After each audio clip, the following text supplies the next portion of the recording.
केमिति टेक्निकल भाषा हो पार टेक्नोलोजी सहित केमिति यार संबंध करहेब से संपर्क में आम शुणु।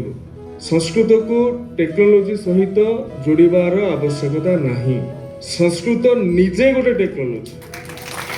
संस्कृत ठू सबुठू अधिक टेक्निकल भाषा किछि नहीं। संस्कृत ठू सबुठू अधिक साइंटिफिक भाषा किछि नहीं। सबुठारु कष्ट भाषा और सबुठारु अवैज्ञानिक भाषा है इंग्राजी। कहीं कहूची इंग्राजी रे बहुत कथा अच्छी जोटा कि silent. Psychology P silent, life रे के साइलेंट, यार अनेक उदाहरण अच्छे। साइलेंट हबार आवश्यकता कौन एपर्यंत समस्ते 100% बुझे पारुना।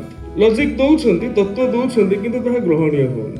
किंतु संस्कृतर वर्णमाला को आपण देखिबे तार जो ध्वनिर प्राकृतिक प्रवाह आमर अच्छी कंठ, तालु, मूर्धन्य, दंत, ओष्ठ, क ख ग घ उ च छ कष्ट हबने साबलीन। जहाँ मन चिंता करे ताहा पाटी कुहे। एटी लुचेइबा छुपेइबार किछि कथा नाही। ये होची संस्कृत। गोटे समय रे जनमानसर साधारण लोकंकर भाषा संस्कृत थिला।